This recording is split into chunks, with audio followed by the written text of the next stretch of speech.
Hello दोस्तों, आज जो हम क्वेश्चन डिस्कस करेंगे वो है कि if alpha and beta are the zeros of the polynomial F X equals to 6x² plus X minus का 2।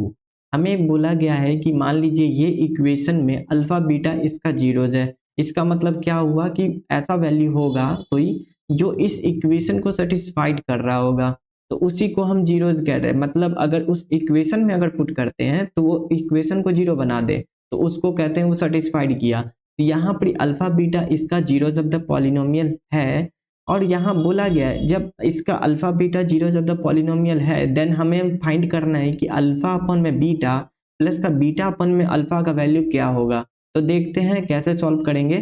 तो सबसे पहला कुछ एक बेसिक कॉन्सेप्ट होता है उसको याद रखना है, वो है कि अगर मान लीजिए कि कोई भी इक्वेशन हमारा इस फॉर्मेट में दिया हुआ है कि ax² प्लस bx प्लस सी इस तरीके से दिया गया होता है।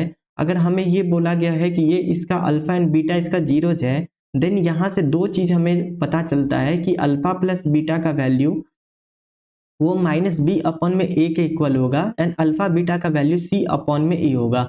बी माइनस का बी अपॉन में ए कहने का मतलब है कि कॉफिशिएंट ऑफ एक्स जो होगा माइनस का कॉफिशिएंट ऑफ एक्स अपॉन में कॉफिशिएंट ऑफ x² के इक्वल होगा। अगर ये अल्फा बीटा का बात करें तो ये जो होता है प्रोडक्ट ऑफ द जीरोज भी होता है कहते हैं, तो ये इक्वल होगा कांस्टेंट टर्म अपॉन में कॉफिशिएंट ऑफ x² के। तो कॉफिशिएंट ऑफ x² है ए, तो ए अब नीचे में हम लिखे हुए हैं। अब यहाँ से क्या करते हैं, तो सबसे पहले हमारा जो इक्वेशन है उसको राइट डाउन करते हैं, इसके बाद आगे का प्रोसेस करेंगे।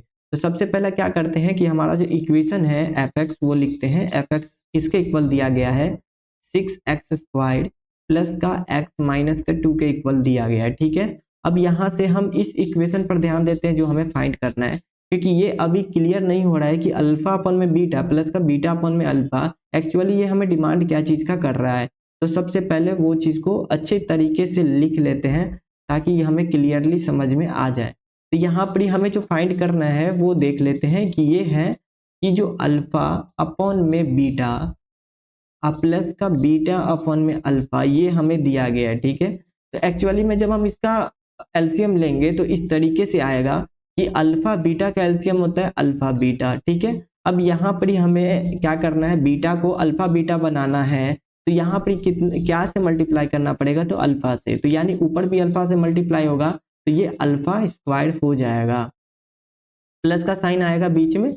अब यहाँ पर अल्फा ऑलरेडी है लेकिन क्या करना है, अल्फा बीटा बनाना है डिनोमिनेटर में, तो यहाँ बीटा से मल्टीप्लाई करना होगा। तो ऊपर में किससे मल्टीप्लाई करेंगे, तो बीटा से, तो ये बीटा का स्क्वायर हो जाएगा। ठीक है, इतना तो आ गया क्लियरली। अब यहाँ से क्या होता है, एक चीज के बारे में पता चला कि अल्फा बीटा हमें फाइंड करना है, यानी ये हमें प्रोडक्ट ऑफ द जीरोज निकालना है, जो कि हम इस इक्वेशन से आसानी से निकाल सकते हैं। ठीक है, ये तो पता चल गया, लेकिन ये जो ऊपर में दिया गया alpha square plus beta square ये अभी क्लियर नहीं हो पा रहा है कि हम इसको कैसे फाइंड करेंगे। तो इसको फाइंड करने के लिए एक और फार्मूला आप लोग जानते होंगे जो कि होता है कि अगर a² प्लस b² अगर दिया गया होता है तो हम इसको इस तरीके से लिखते हैं a प्लस बी का होल स्क्वायर माइनस का 2ab। ये कैसे आया वो भी हम जान लेते हैं। देखिए, अगर हम a प्लस बी का होल स्क्वायर करते हैं तो ये लिखते हैं इस तरीके से a² प्लस का b² प्लस का 2ab। ठीक है, लेकिन हमें a प्लस बी चाहिए तो इसको करना होता है कि a प्लस बी का होल स्क्वायर माइनस का 2ab ये इक्वल हो जाएगा a² प्लस के b² के। तो बस यहाँ पर इस चीज को हम पुट करते हैं और यहाँ से आंसर लाते हैं। तो जब पुट करिएगा तो क्या आ जाएगा, तो ये आ जाएगा a प्लस बी का होल स्क्वायर माइनस का 2ab। ठीक है, और यानी सॉरी यहाँ पर जो होता है अल्फा बीटा के टर्म्स में लिखना था,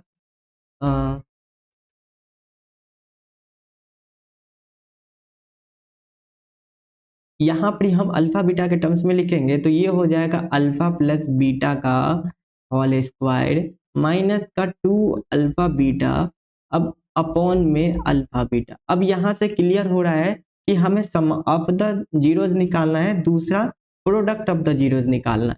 तो ये दोनों फाइंड कर लेते हैं और जो आएगा इसको हम इक्वेशन 1 मान लेते हैं, इसमें हम पुट करके इसका आंसर निकाल देंगे। तो चलिए निकालते हैं।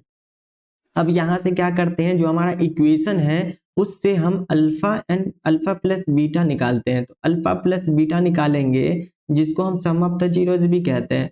तो वो निकालने के लिए क्या होता है, पहला साइन माइनस का डालेंगे, उसके बाद जहां यहाँ पर जो साइन रहेगा उस साइन के साथ यहाँ पर लाएंगे। यहाँ पॉजिटिव साइन है तो कॉफिशिएंट ऑफ एक्स, यानी जो होता है कॉफिशिएंट, इसके पीछे क्या 1 है, यानी हम कॉफिशिएंट ऑफ एक्स लेंगे तो माइनस का 1 आएगा। क्योंकि यहाँ पर पॉजिटिव था तो प्लस साइन को हम ऐसे हटा देते हैं, छिपा देते हैं, तो उससे कोई फर्क नहीं पड़ता। लेकिन अगर यहाँ नेगेटिव होता तो हम साथ में नेगेटिव साइन भी लेके आते हैं। इसके बाद हम नीचे लिखेंगे कॉफिशिएंट ऑफ एक्स स्क्वायर। तो कॉफिशिएंट ऑफ एक्स स्क्वायर क्या है, तो 6 के इक्वल है। ठीक है, अब हम अल्फा बीटा का वैल्यू फाइंड करते हैं कि क्या आएगा। तो ये जो वैल्यू आया इसको मान लेते हैं सेकेंड। ठीक है, अब हम अल्फा बीटा का वैल्यू निकालते हैं, जो कि किसके इक्वल है, अल्फा बीटा का वैल्यू सी अपॉन में ए के इक्वल है, यानी कांस्टेंट टर्म अपॉन में अल्फा।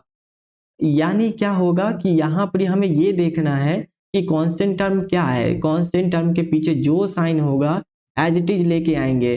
तो यहाँ पर क्योंकि ये सी कांस्टेंट टर्म है, तो यहाँ पर प्लस साइन था तो इसलिए हम इसको इग्नोर कर दिए थे, क्योंकि प्लस को हम जनरली इग्नोर करते हैं। लेकिन अगर साइन नेगेटिव का आएगा तो उसको हम एज इट इज लिखेंगे। तो यहाँ पर क्या हो जाएगा, अल्फा प्लस बीटा जो होता है माइनस का 2 अपॉन में अल्फा बीटा, यानी जो कॉफिशिएंट ऑफ एक्स स्क्वायर होगा, क्या है कॉफिशिएंट ऑफ एक्स स्क्वायर, तो 6 है, तो यहाँ 6 लिखेंगे। तो ये इक्वल होगा माइनस का 1 अपॉन में 3 के इक्वल होगा। ठीक है, यहाँ से काटने के बाद 1 अपॉन में 3 के इक्वल हो गया। अब यहाँ से क्या करना है, ये सारे वैल्यू को इसमें पुट करना है। तो नाउ क्या करते हैं, now putting second and third in first we get.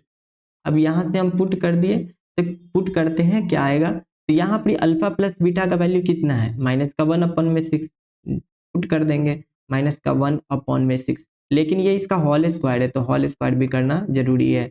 अब यहाँ पर माइनस का 2, अब ये कितना है अल्फा बीटा का वैल्यू कितना है, वो साथ में मल्टीप्लाई कर देंगे, माइनस का 1 अपॉन में 3, ये आ गया अपॉन में।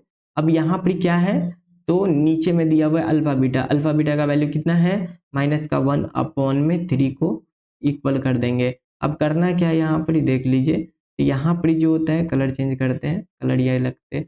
यहाँ पर क्या होगा, माइनस 1 अपॉन में 6 का होल स्क्वायर, यानी माइनस का अगर स्क्वायर करेंगे तो पॉजिटिव हो जाएगा, और 6 का स्क्वायर करेंगे तो 36 हो जाएगा, तो 1 अपॉन में 36 हो गया। ठीक है, अब यहाँ पर माइनस, और देखिए इसके पीछे माइनस साइन है तो माइनस माइनस क्या हो जाएगा, पॉजिटिव हो जाएगा, और ये हो जाएगा 2 अपॉन में 3 के इक्वल हो जाएगा।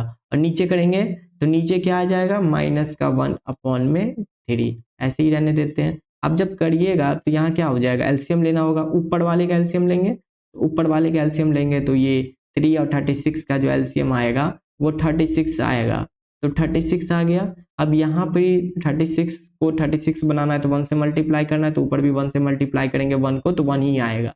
प्लस का 33 है, अब 3 को जो होता है 36 बनाना है तो कितना से मल्टीप्लाई करना पड़ेगा, 12 से, तो 12 को 2 से मल्टीप्लाई करेंगे तो ये हो जाएगा 24। अब नीचे करेंगे तो ये हो जाएगा माइनस का 1 अपॉन में 3।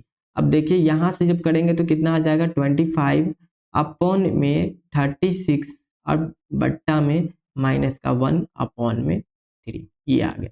अब इस चीज को अरेंज करते हैं तो देखिए एक चीज जानते होंगे, अगर ये नीचे है तो नीचे वाला ऊपर से मल्टीप्लाई होगा और ये वाला जो होता है इससे मल्टीप्लाई होगा। अगर इक्वेशन इस तरीके का बन जाता है, अगर इस तरीके से न्यूमरेटर डिनोमिनेटर देखने में मिलता है, तब इसमें जो होता है हमेशा ध्यान रखना है कि अगर ऐसे दिया हो a अपॉन में b बट्टा में c अपॉन में d, देन हम ये करते हैं कि a को d से मल्टीप्लाई करते हैं एंड b को जो होता है c से मल्टीप्लाई करते हैं, इस तरीके से बनता है। तो यहाँ पर क्या होगा, 25 को हमको जो होता है किससे मल्टीप्लाई करना होगा, 3 से, एंड जो होता है 36 को जो होता है मल्टीप्लाई करना होगा -1 से। तो यहाँ से देखिए 3 के टेबल में ये 1 और ये जो होता है 2 बार में कट गया, तो यहाँ से जो फाइनली आंसर आएगा हमारा, वो माइनस साइन को हम ऊपर भी लिख सकते हैं, तो माइनस का 25 अपॉन में जो होता है 12 आ जाएगा। तो ये हमारा जो फाइनल आंसर होगा ये 25 अपॉन में 12 ही होगा आंसर। तो ये हमारा जो होता है फाइनल आंसर आ गया। Thank you.